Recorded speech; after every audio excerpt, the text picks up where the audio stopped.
Welcome. I'm Vinay Deobhakta and welcome to the Fighter's Mind podcast.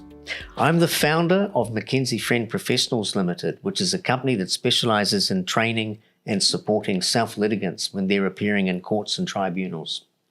So this podcast, it exists to explore how people can regain control when they feel powerless, especially when they're in court, but also in general crisis, general life crisis.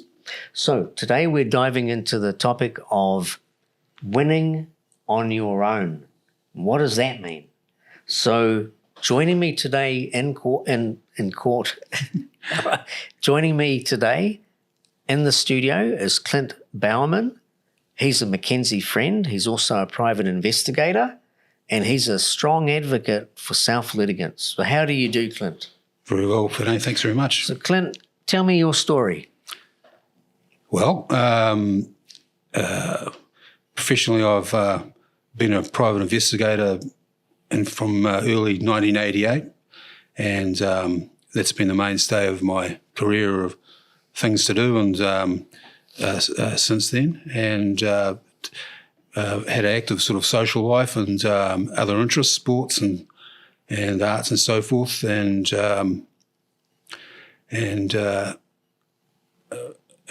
find that the private investigation, security consultancy, advocacy area is a very dynamic one. You know, you'll have changing work requirements, so it's kind of you have your basic set of skills, and it's how you use those to whatever situation that your one's clients require.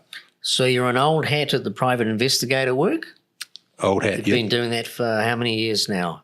Almost 30. Oh, over 30, yeah. Over 30? Yeah. Right. 37 maybe, yeah. And so,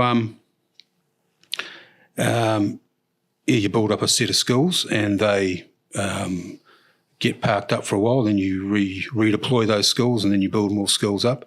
And the idea is to remember what worked and what could have worked better. Okay. And have you been a self-litigant yourself? I have. Tell me more about that. Well, I've been at the disputes tribunal and so forth a number of times with myself, and also with taking clients, helping clients. So that was an early sort of example of assisting people getting prepared for small matters like disputes tribunal. Right. So you've been a Mackenzie Friend?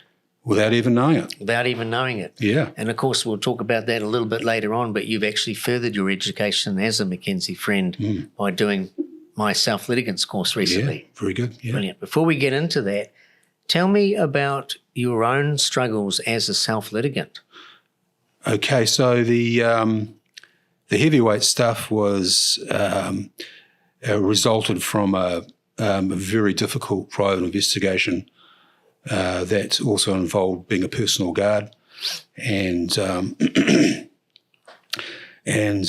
were a lot of influences at a low level, medium level, and a very high level in New Zealand society. So were you acting for someone? I was acting for somebody, yeah, as a private investigator, security consultant, personal guard, everything basically, yeah. So that was, in my own assessment, came down to a bit more than your usual run-of-the-mill task. Right. And so spiralling out of that particular matter, how did you end up being a self-litigant? Was it because of that particular matter, or was it something else? Well, it was a combination of everything, really. Right. Okay. So the main thread of it was, that people might be interested in, is that I made a complaint to police about being followed by gang members and or their associates. And as a result of that complaint, the complaint was in writing. I thought it was a good complaint.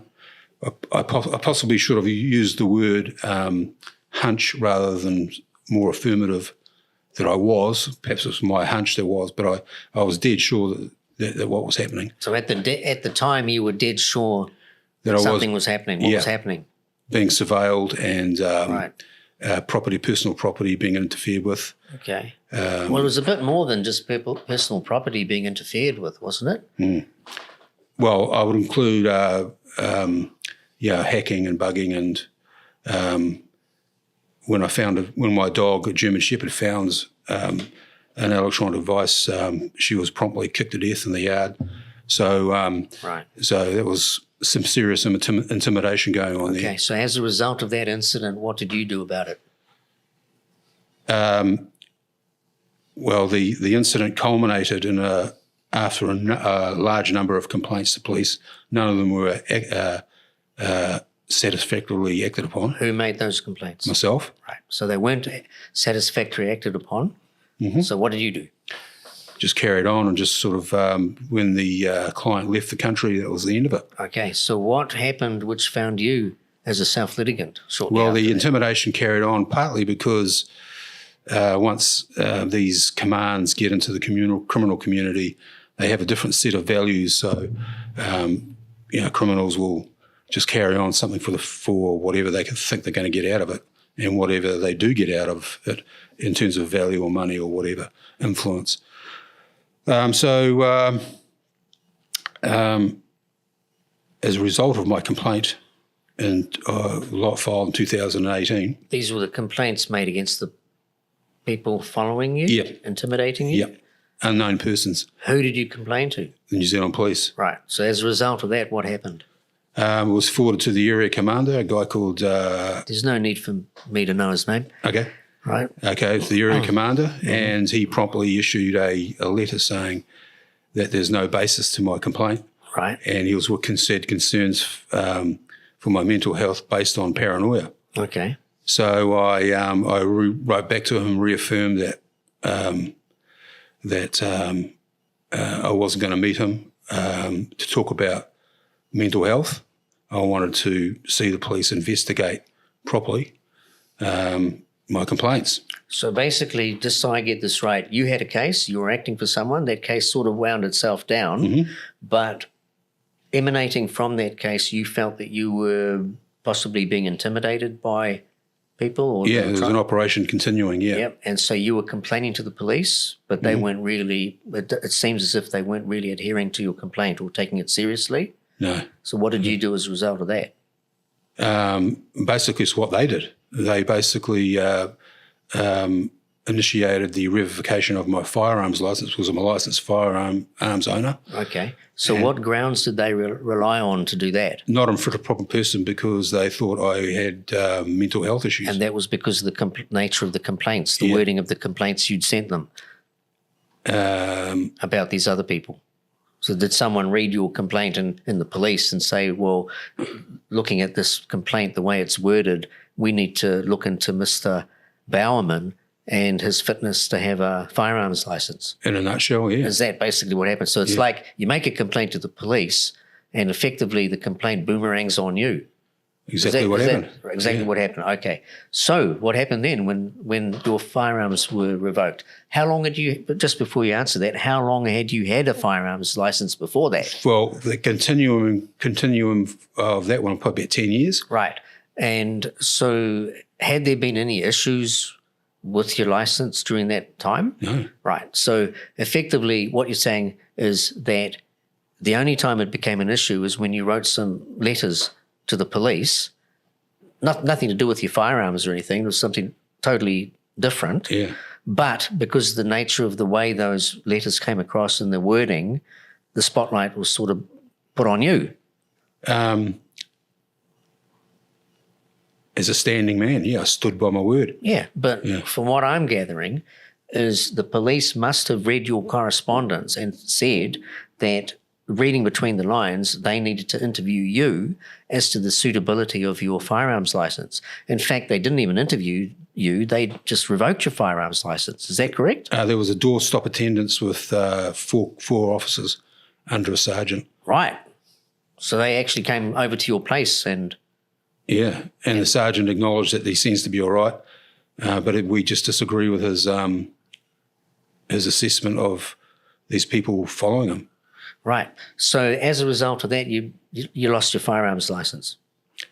I would say as a result of the filters that the area commander put on firstly initially my complaint, and then the filter he put on the sergeant's report. Right. That he decided in his own mind that he had grounds to revoke my firearms license. Right. So did they look at the nature of your complaints in those letters, or did they just ignore all that and go straight to the issue about your firearms license? I believe they saw an opportunity to ignore the nature of the complaint and the people involved. So what did you do about it? Well, I just immediately filed an appeal filed an appeal to the Commissioner of Police, seeking a de novo hearing to establish the facts. That's pretty cool. So how did you go about doing that? Did you have to go to a lawyer to get some advice, or? I went to the Community Advice Bureau and spoke to an elderly practitioner, lawyer practitioner. He was pretty helpful. But I felt that I really wanted to stand my ground, and with whatever abilities and perhaps lack of abilities I had, I wanted to mount my own case. Right. Mount my own sort of de novo hearing. Okay. And so did you file your own papers? How do you go about doing this? I'm interested, because normally speaking, when I was a practicing lawyer, people in your position would come to me and they would say, how do I get my firearms license back? Right. Right. So you didn't do this. You decided to do this on your own, which is the reason why I've got you in the studio today, because I'm interested in how you won on your own. Well, it started off basically in the social network. Okay. Social networking, social media networking. Like there's an abundance of people who have had their firearms licenses revoked. Right. Some of them on good grounds, some of them on contested grounds, and some no grounds at all. Right. So it pays to speak to everybody. Okay. And it also pays to speak to people who have won their licenses back. Okay. As well as people who haven't. Right. So I did that and learned a lot. Right. And it was guided. Some of those cases, in fact, a lot of them actually were published. So you could read the facts and a judgment. So so basically you, in order to prepare for the hearing, you gathered precedents. You gathered some case law on other people who'd been through the similar experience, and you studied all that, I imagine, and you got an idea of how the courts approach these kind of cases. Yeah. And did you file your own papers? I did. Brilliant. So did that, what's involved basically? Is it an application you have to make to the court together with an affidavit in support, or can you recall which documents you had to file? Well, under the district court rules, you basically serve notice of I think it's an application for an appeal as to revocation of your firearms license. So you serve that on the police? Serve that on the police and with the courts, and they issue a hearing date for de novo, which means I believe an originating hearing by So de novo means like an originating hearing, right? A fresh hearing. A fresh hearing. So we had that, and I believe there was a first call, and that was at my local courthouse, and then it got transferred to a central courthouse. And then it was set down for a hearing, was it? Correct. How long was the hearing? A day? I believe it was about a few hours. From start to finish, it was 18 months. So it took 18 months to actually come to court for a hearing. Yeah. When I filed my documents, I had all my evidence sorted out. I had a plan B. So we had our hearing de novo. So I examined the area commander, and that went very well. So did you have to subpoena him? Or did you call him as a witness and he was happy to come? Well, as a private investigator, I knew that he would have to be subpoenaed, and so you subpoenaed him? And I knew I did, and I was expecting difficulties, and there was difficulties in serving him. And so I actually got a application for substituted service to... Right, so he was avoiding service. He was avoiding service. I heard him gallop out of the police station. Oh, right, okay. Yeah. So you managed to get an application for substituted service? Yep, the judge signed it off, and so we had got him served. Right. And he appeared. Right. So it took 18 months to come to court. Mm-hmm. How did you find that process? It was amazingly how fast it went. How fast the 18 months went? Yeah. Unfortunately, there were other issues, live issues, that the 18 months chewed into, and that's... were they related to the application for your firearms? No, they were collateral. but very important. Okay. So in terms of your PI practice, I guess you would have handled the delay a little bit better than, say, the layperson out there. As a lawyer, when I had cases like that and the judge would say, well, this is going to be called in another 6-7 months or another year, etc., and then I'd look at it and I'd have to say to the client, well, it looks like this matter is going to take, a couple of years before it's resolved. Most clients would be very frustrated at hearing that kind of news. They'd be thinking, wow, why is this taking so long? All the delays, all the extra costs that pile up on top, all the complications like people avoiding service, all that created delay, right?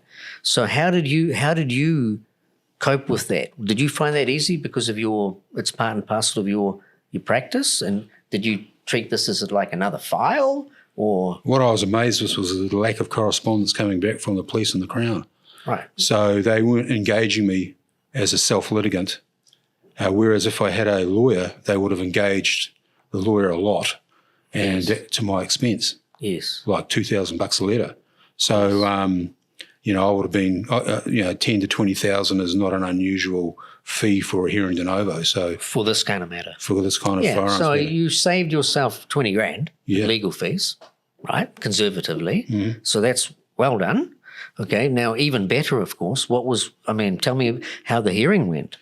The hearing went very well. That's good. I thought the judge didn't like me, but it didn't. Whatever I felt about the judge didn't matter because of the result. Right. So that was an objective judge. He was a proper judge. All right. And well. I think. He didn't come in with a preconceived idea about the situation or anything. I think like it's that. more a bit of the opposite actually. So the way the hearing went was there was an adjournment. Okay. And at that point, I felt as a judge just adjourned for me to get some extra evidence that I had. Okay. Three exhibits, which I had it negated from the original file, bundle of documents. And they became relevant. They became relevant. During the hearing, it became apparent to the judge that these are relevant. Yeah. And he had the courtesy to grant you an adjournment, did he? So you could come back with them and address the issue around them. Brilliant. Correct. Yeah. So the matter was part heard. And then you had to come back how many months later? I think he gave me a month. A month. And then you came back a month later? No, I'd filed everything prior to that.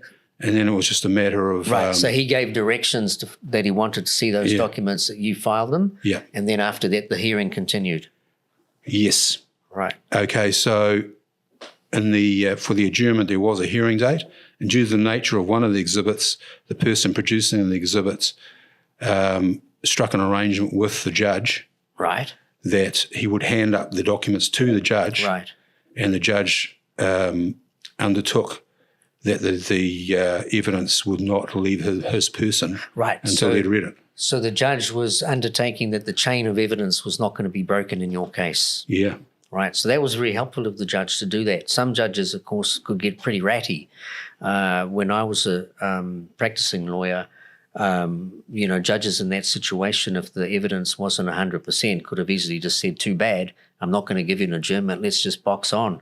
That could have affected the outcome of your case adversely. So this case, it seems as if the judge was courteous enough to give you the adjournment that you needed. It probably appeared to him that it was a substantial matter which would go in the favour of justice. That's why he gave you the adjournment. You then continued and did what you had to do by filing those documents, that particular exhibit. Then you boxed on with the hearing itself.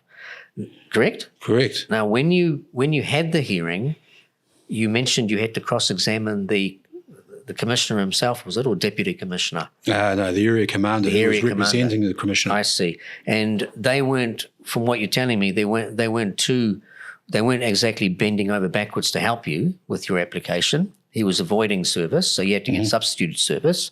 Finally, you got that, and then he comes to court. So who did you have to just explain in a nutshell, how did the hearing proceed? Did you give evidence first? No, the Crown called with the leave of the judge, the area commander first. Right. So he gave evidence. Did Yes. you cross-examine him? I did. Brilliant. Did you prepare to cross-examine him yourself? I did. How did you do that?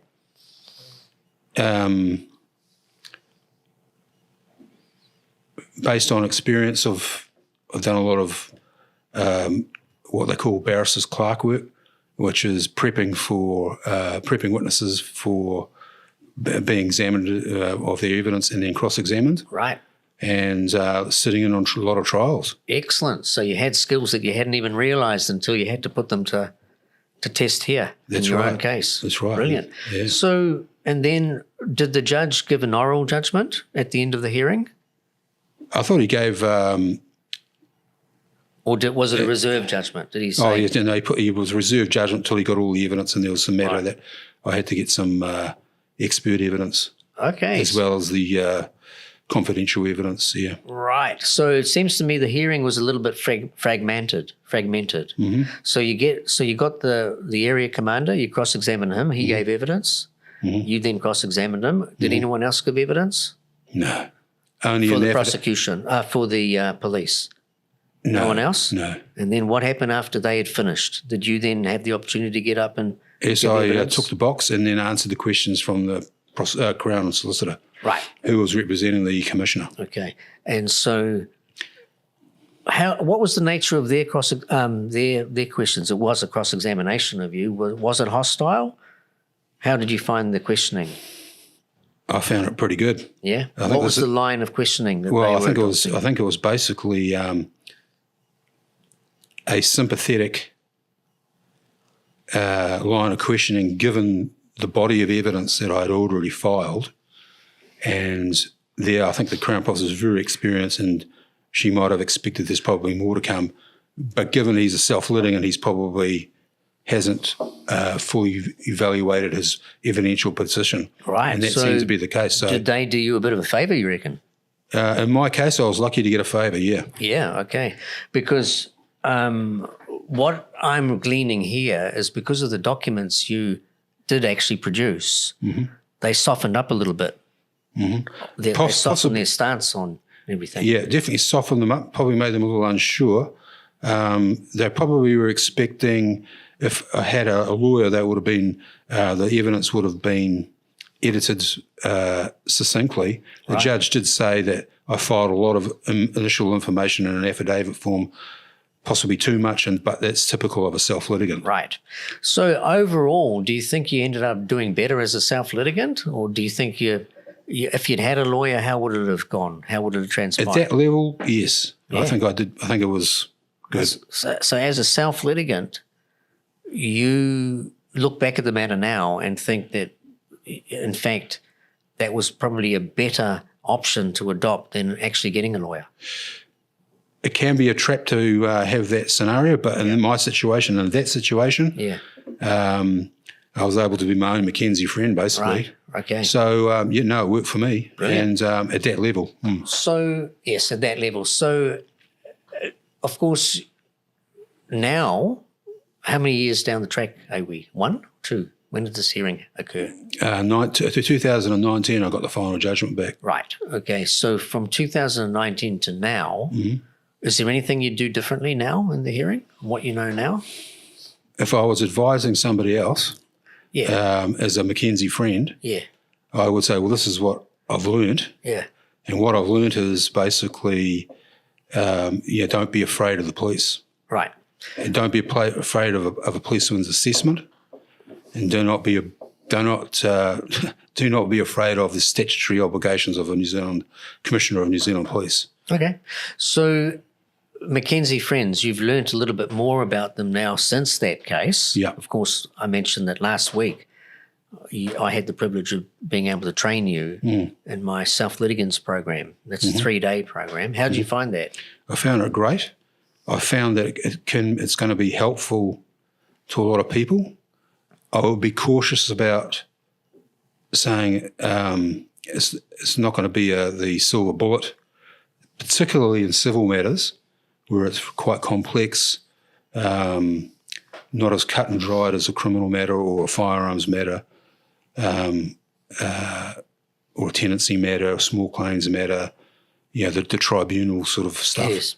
But the big challenge for anybody in this area is going to be helping self-litigants in the family court, either in property matters or care of children matters. Right. So now that you've done the study on Mackenzie Friends, you've seen that the Mackenzie Friend creature was effectively built or revolves around the family court in particular. Yes.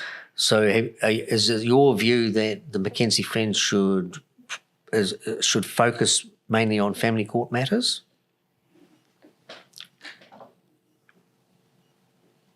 I think at a number of levels, yes.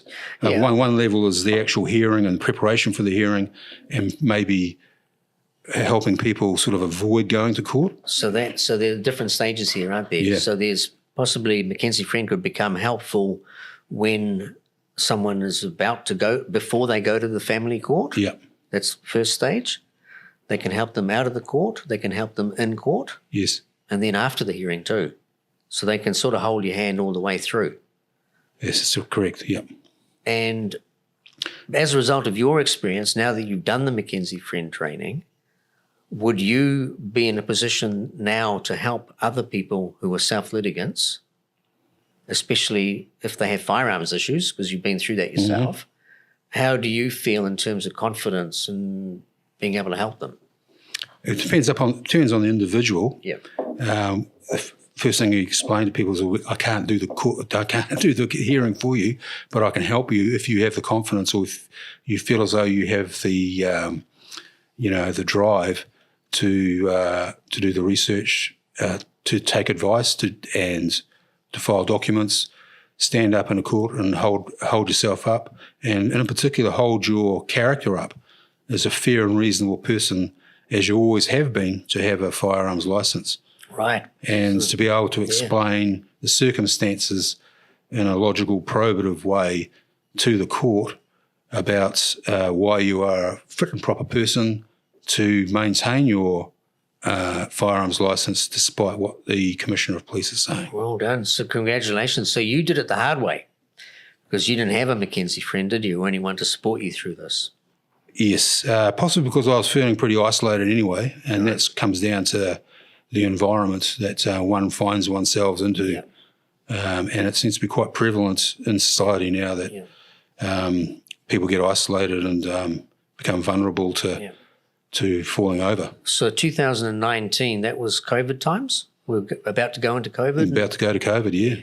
So, and it took how many years before it got to court?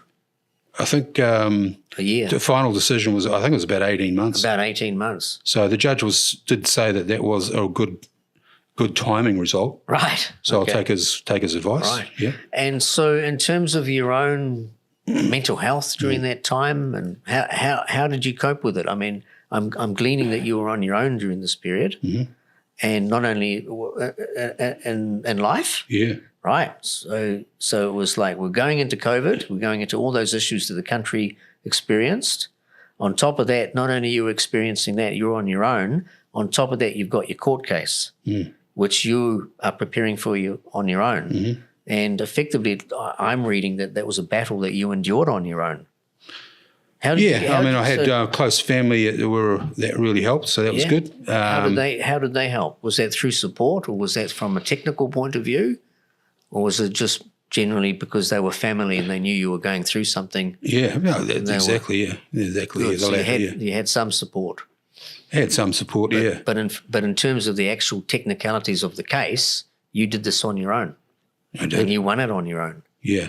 So I would say it's taken me, looking back in hindsight, and I think this is something that people may not be aware of when they're going through stuff, is that it may not be the actual action that you're facing, the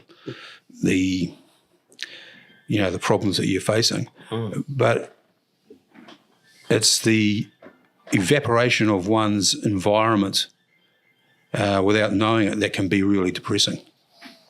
Okay, so now that you know what you know about Mackenzie Friends, do you see a role for Mackenzie Friend in relation to the kind of thing you went through? It doesn't have to be, it can be general litigation. Do you see the worth of a McKinsey friend? Yeah, I think it's any friend's a good friend, right? Right. When you're in need, any friend is a friend indeed. Yeah. So a McKinsey friend should have some life experience, should have some professional experience, and should have the air of absolutely unconditional support and belief for the heading towards the ultimate outcome. I mean, there's going to be a lot of differences between people and so forth, but the outcome is something that's agreed upon between the client and a McKinsey friend. Excellent. And the McKinsey friend's only duty is to the client, Yep. whereas other people, their duty might be, say, a lawyer's duty is to the court, not to the client. Okay. So that's what you got to punch for and drive for and get to that outcome. Right. So advantages and disadvantages of a lawyer? Did you? I think did if you consider getting a lawyer? I did, but I kind of felt that I was on the out of a lot of my legal mates. Okay. And whereas in the past I was on the in, so you get preferential. I see. So this time, because you were on the out, Yeah. basically you sort of felt that you had not much choice but to do it on your own. Correct. Right. And of course, at that time, you weren't as aware of the McKinsey friend option as well as a support as you are now.